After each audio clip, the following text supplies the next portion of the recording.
Welcome back to Live Now from Fox, everyone. I'm your host, Mike Page. On this Friday, we continue to bring you some of the day's biggest top stories and headlines. And within the last hour, NASA saying this of the former astronaut, Apollo 13 commander James Lovell, dying at the age of 97. We are saddened by the passing of Jim Lovell, a commander of Apollo 13 and a four-time spaceflight veteran.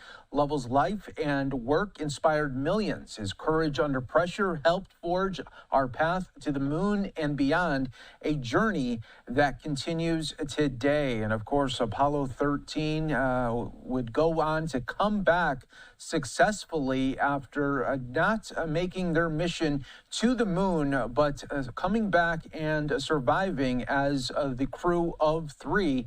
If you remember in the Apollo 13 movie, Jim Lovell portrayed by Tom Hanks, and so many people will be missing him, of course, and his really determination as commander to come back and really have a level head on himself and his crew to come back safely to Earth. And now a little bit from NASA on the life and legacy of the Apollo 13 commander.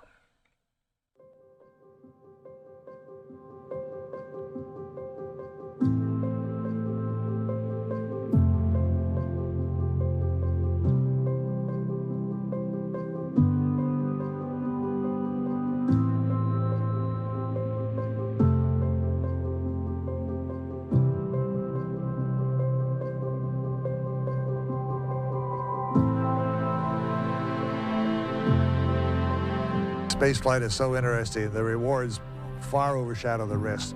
That was my feeling. 5, 4, 3, 2, 1, 0. Ignition. The reason for the mission was that the maximum time to go to the moon and back, and we're already planning for Apollo, was 2 weeks. We're on our way, Frank. So they said, well, if we could put people up into zero gravity for 2 weeks, they'll prove out one aspect of the moon flights.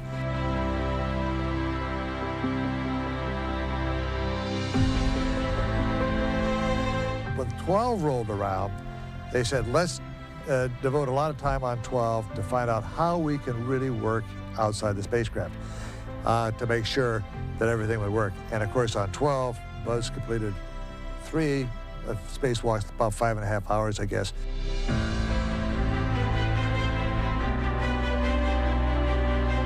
We have liftoff. Liftoff at 7:51 a.m. We were so curious, so excited about being at the moon that we were like 3 school kids looking into a candy store window, watching those ancient old craters go by. When we determined that we would get and burn into the lunar orbit on Christmas Eve, we thought, boy, we ought to say something. What can we say? And God called the light day, and the darkness he called night, and the evening and the morning were the first day. You know, with riots and assassinations and a war going on, I was part of a thing that finally gave an uplift to the American people.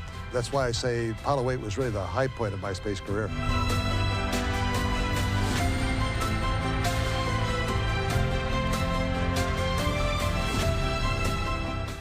Houston, we've had a problem. We shut down everything we could when we had the explosion. They said, yeah, we got a lot of guys working on it down here. We'll help you out. Stand by, 13, we're looking at it. And that's when they started getting that teamwork together. That was the whole idea of NASA. New ideas. What can we do differently? Perseverance was predominant in the program at the time. Let's keep on trying.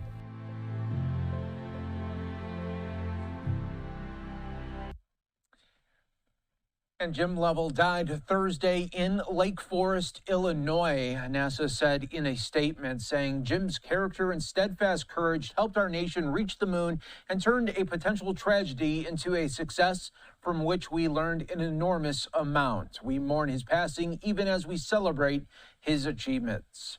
One of NASA's most traveled astronauts in the agency's first decade, Lovell flew 4 times, Gemini 7, Gemini 12, Apollo 8, and Apollo 13, with the 2 Apollo flights riveting the folks back on Earth.